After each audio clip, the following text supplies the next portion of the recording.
O Caleidoscópio está de volta ao vivo e hoje o bate-papo aqui é combate ao fumo. Tem gente em várias partes do Brasil recebendo o nosso sinal e acompanhando o programa. Um abraço especial para a galera de Governador Valadares, em Minas Gerais, que está ligada aqui com a gente. Aproveitar também e mandar um abraço, para você que nos acompanha aqui pela TV Horizonte, pela PUC TV ou TV Educar em Ponte Nova.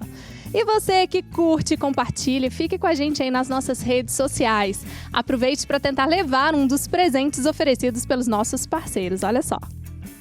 Você conhece as camisas masculinas Clé? Vale a pena conferir. Entre no Facebook e veja os modelos. No Caleidoscópio, a cada 15 dias, um telespectador é contemplado. Saiba como participar da promoção no Facebook do Caleidoscópio. Quer ganhar uma pizza grande com refri 2 litros? Então vá lá nas nossas redes sociais, participe e concorra. Toda sexta-feira sai um ganhador. Mas se sua fome não aguentar até o final da semana, ligue e peça a sua bitela. Tá aí para você o telefone da bitela. Curta, comente, compartilhe e, claro, gente, aproveite. O bate-papo aqui, é pra você, então participe com a gente, dá tempo, hein? Tô esperando a sua mensagem pelo Twitter, Facebook, ou então telefone. Fale com a gente aqui ao vivo. Doutor Rodolfo, a abstinência, da nicotina, a gente começou a falar um pouquinho sobre esse processo. Que tipo de sensações ela provoca nas pessoas logo quando param de fumar?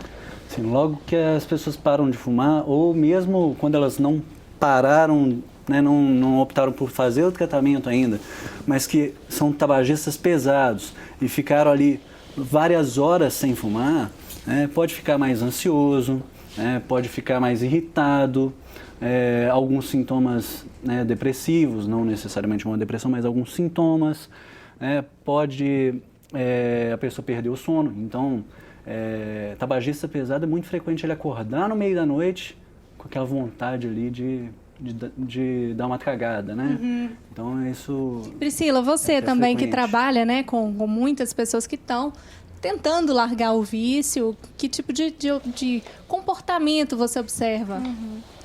Pegando o gancho no que o Rodolfo estava falando, tem toda essa questão desses sintomas, que a gente fala sintomas de abstinência, quando diminui ou quando cessa o uso, pode causar, e eu gosto de frisar muito isso para o grupo de tabagistas, pode causar dores de cabeça, irritabilidade, a questão da dificuldade de pensar, de fazer alguma coisa, por ser a nicotina um estimulante. Então, são algumas coisas que a gente esbarra na hora da abstinência, na hora que a gente principalmente marca o dia D, porque a gente precisa marcar o dia D para que isso aconteça, para que esses sintomas apareçam, que muitas vezes não aparecem.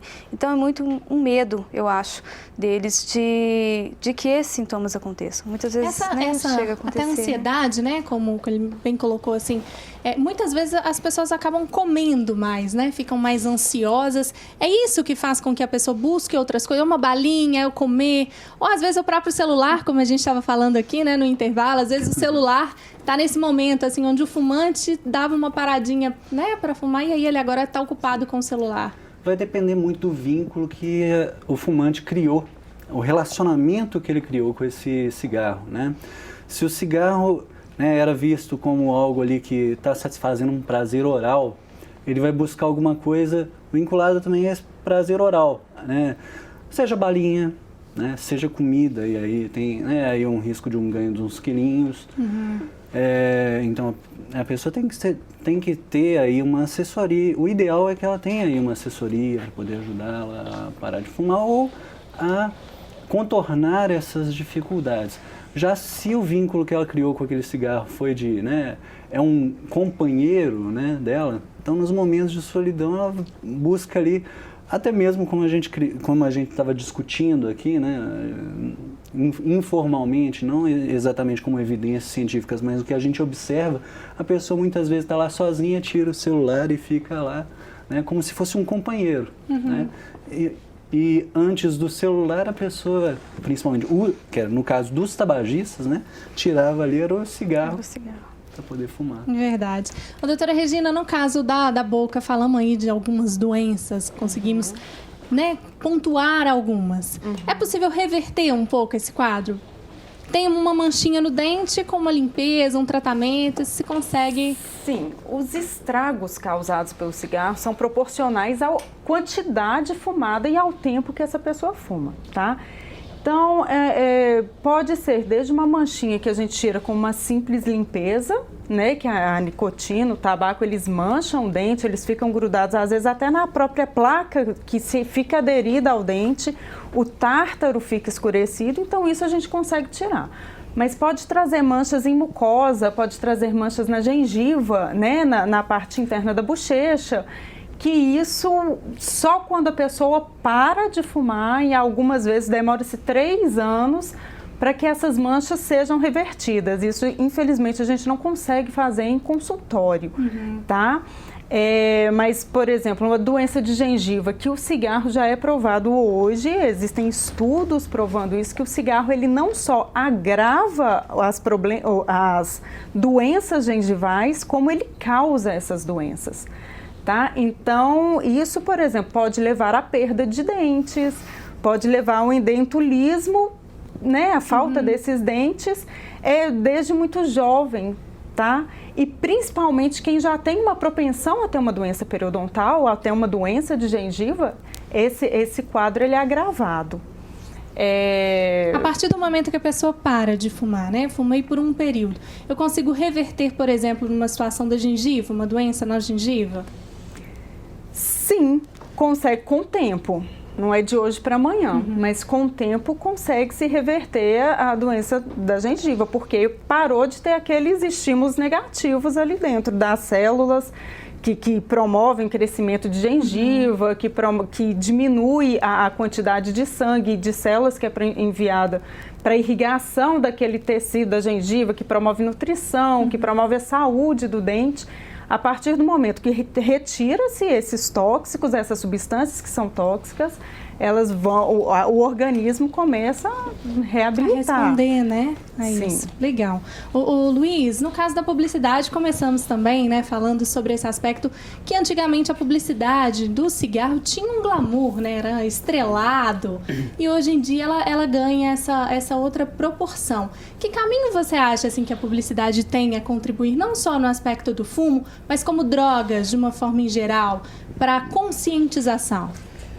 Eu acho que as profissões todas da comunicação, o jornalismo, a publicidade, elas têm um compromisso de formar opinião, né? Você está aqui, apresentadora, as suas palavras têm um imenso poder, né?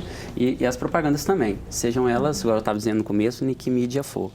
Hoje a propaganda de cigarro, ela é em grande parte proibida mesmo, né? Então o compromisso da publicidade seria o mesmo de desincentivar. Agora, eu acho importante a gente sempre contextualizar a época também, né? A gente brincava aqui também em off antes, que os antigos poderiam falar assim, se morria muito menos de câncer antes, mas é uma má percepção, né? Sobre um diagnóstico talvez não tão competente quanto os atuais. Então, a publicidade mesma de cigarro daquela época expressava também um zeitgeist da época, um espírito do tempo da época, como que as pessoas pensavam sobre.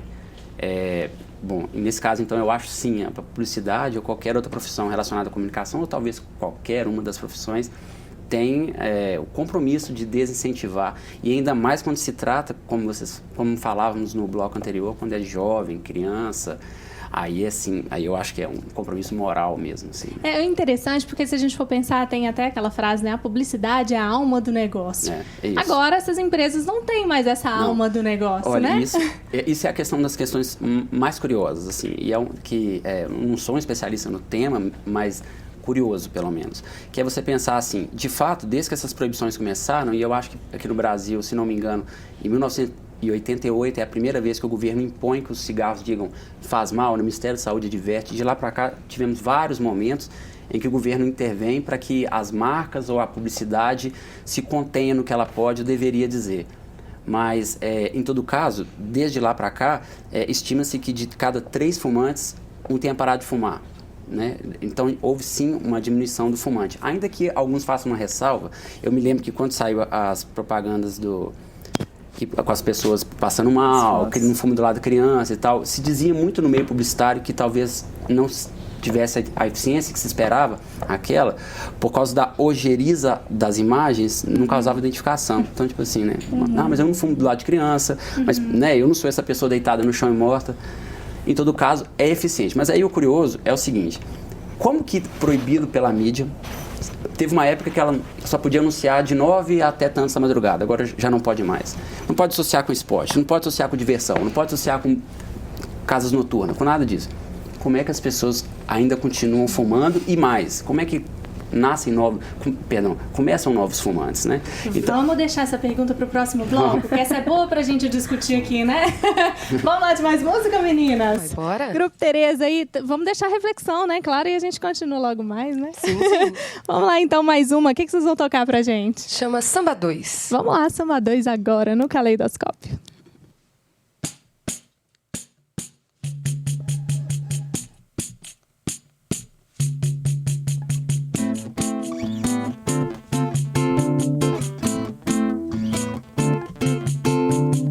Se atreve a me dizer do que é feito samba? Quem se atreve a me dizer?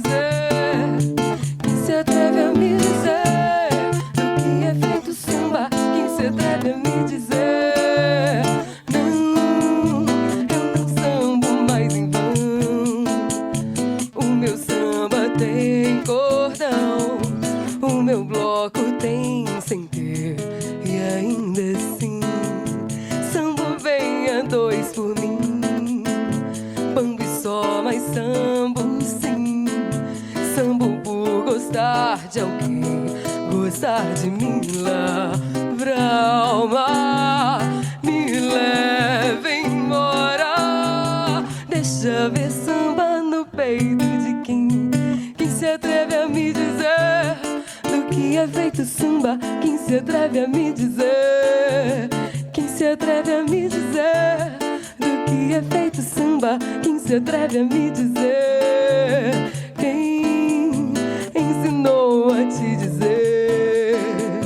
Vem que passa o teu sofrer. Foi mais um que deu as mãos entre nós dois.